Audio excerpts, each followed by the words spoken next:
Finally যেই দিনটার অপেক্ষা আমি এতদিন থেকে করেছিলাম সেই দিনটা আজকে আমার জীবনে কিন্তু চলে আসলো। এই যে আজকে কিন্তু ছোট্ট পাপাটার হচ্ছে ফটোশ্যুট, আর আজকে এই যে সবাই মিলে আমরা রেডি হয়ে বেরিয়ে পড়লাম মন্দিরে পুজো দিতে। চলো সবই ব্লগের মাধ্যমে শেয়ার করেছি। হ্যালো ফ্রেন্ডস, কল্পনা ক্রিয়েশনে আর একটি নিউ ভিডিওর সাথে সবাইকে অনেক অনেক স্বাগত। যে দিনটা অপেক্ষা আমি এতদিন থেকে করছিলাম, ফাইনালি সেই দিনটা কিন্তু আজকে আমার জীবনে চলে এসেছে।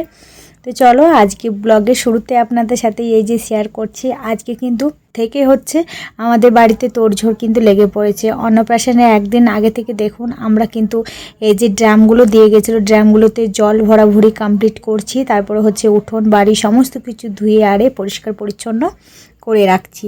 আর কালকে সকাল সকাল যাব হচ্ছে আমাদের কুলদেবতা মা মনসা মন্দিরে এখানে পুজো দিতে, তো সেইখানে পুজো দেব। আর এইদিকে হচ্ছে দেখুন কাকিমারা জলগালা কিন্তু ভরে দিচ্ছিল, আর এইদিকে কিন্তু প্যান্ডেল অলরেডি এখন কিন্তু কমপ্লিট হয়ে গেছে। চলো কালকে ফিরে আসছি। এই যে দেখুন সকাল সকাল সমস্ত কিছু রেডি করে নিয়েছি যেগুলো আমরা পরবো।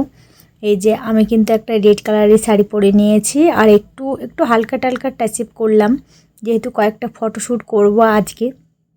কালকে যেহেতু ভিড়ের মধ্যে লোকজন যখন চলে আসবে তো ফটোশ্যুট আরে তো করা হবে না, সেই জন্য আজকে একটু হালকা হালকা করে টাচ আপ করেছি। আজকে কয়েকটা ফটো ক্লিপস নিয়ে নেব বাবুর, আমাদের সববারই।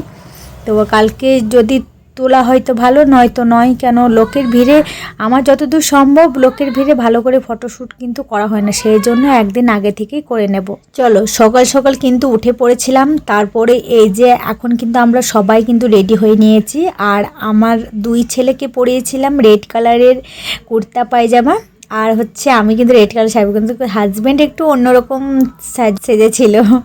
তো ওর পাঞ্জাবিটা আকাশি কালার হয়ে গেছিলো। যাই হোক সবটা মিলিয়েই বেস্ট। তো এখন হচ্ছে এই যে এখন রেডি হয়ে মন্দিরে চলে এসেছি, আর ক্যামেরাম্যানও চলে এসেছে। তো শুরু থেকে হয় না, দেওয়ার হয়। তো দেওয়ারটাকে বলেছিলাম যে মন্দিরটা ভালো করে নেবে, যখন ভিডিও ক্লিপস উঠবে তখন মন্দিরটা উঠলে ভালো লাগবে। যাই হোক আমাদের কিন্তু কয়েকটা ফটো ক্লিপস নেওয়া কমপ্লিট হয়ে গেছে। এখন হচ্ছে ছোট্ট পাপাটারাও কয়েকটা ফটো ক্লিপস নিয়ে নিয়েছি। তারপরে এই যে দুপুর দিক প্রায় ওই যে 3-4 নাগাদ তখন হচ্ছে এই যে আমার ননদ এসেছে। তো ননদ কাকি শাশুড়ি সবাই মিলে হচ্ছে আমরা কিন্তু রান্নাবান্নার আয়োজন করছি রাত্রে, মানে অন্নপ্রাশন একদিন আগে থেকে যেহেতু লোকজন সবাই চলে আসছে। আর এই যে দেখুন রাত্রেবেলায় কিন্তু হচ্ছে আমার বোনও চলে এসেছে, ওরা কিন্তু অনেকটা রাত দিকে এসেছে। আর আমার ছোটো ননদ চলে এসেছে, 2 ছোটো ননদ আর একটি পিসি শাশুড়ি, সবাই কিন্তু একদিন আগেই চলে এসেছিলো। যাই হোক সবাই এসেছিলো, সেই জন্য আমরা রান্নাবান্নার আয়োজনটা দুপুর দিক করে তাড়াতাড়ি সেরে ফেলার চেষ্টা করছিলাম। অলরেডি কিন্তু সেটাও হয়ে গেছে। এখন এই যে বোনারে এসেছে তাদেরকে জল আরে দিচ্ছিলাম। আর রাঁধুনিগুলো হচ্ছে ওরা বাইরে থেকে এসেছিলো, তো হচ্ছে ওরা কিন্তু রাত্রে থেকে হচ্ছে কাটাকুটোগুলো কমপ্লিট করে নিচ্ছে। যেহেতু দিনের বেলায় প্রোগ্রামটা আছে তো সেই জন্য তাড়াহুড়ো করে রান্না করতে একটু অসুবিধা হয়ে যাবে, তো সেই জন্য ওরা বলল যে রাত্রে থেকে হচ্ছে আমরা কিন্তু কাটাকুটো কমপ্লিট করে রেখে দিই, তাহলে সকাল দিক করে হচ্ছে তাড়াহুড়ো করে সমস্ত কিছু রান্নাগুলো কমপ্লিট হয়ে যাবে। যাই হোক ওরা ততক্ষণে কাটাকুটো করে নিয়ে এই যে বোনারে চলে এসেছে, সবাইকে জল দিয়ে বোন থেকে নাস্তা আরে করে নিয়েছে। আর রাত্রেবেলায় এই যে বাবুকে যেখানে খাওয়ানো হবে সেখানে এই যে ডেকোরেশনটা এইভাবে কিন্তু করা হয়। তো রাত্রেবেলায় কিন্তু এইভাবে কিন্তু ডেকোরেশনটা করা হয়েছিল। তো যাই হোক এখন কিন্তু ভিডিও ক্লিপস সেটা দেখাচ্ছি না, পরে দেখিয়ে দেব। আর এখন হচ্ছে এই যে সবাই কিন্তু এই যে হল রুমটা ছিল, আর এই যে আমাদের বোনের ছেলে মেয়েগুলো, তারপরে আমার ছেলে, সবাই কিন্তু এই যে রাত্রেবেলায় এই যে হল রুমটাতে এখন সবাই কিন্তু একসাথে ঘুমিয়ে পড়েছে। সকালে ফিরে আসব। এই যে বন্ধুরা সকালে কিন্তু ফিরে আসলাম। আর মামিকে হচ্ছে পায়েস রাঁধতে হয়, মানে যেটা হচ্ছে বাবু মুখে প্রসাদ হিসাবে সে যেটা নেবে তো সেটা। আর এই যে আমার বৌদি কিন্তু হচ্ছে প্রথম কিন্তু এই যে পায়েসটা কিন্তু চাপাবে, তো সিঁদুর দিয়ে প্রথমে হাঁড়িটাতে সিঁদুর দিয়ে নিয়েছে, তারপরে হচ্ছে পায়েসটা কিন্তু রান্না করবে।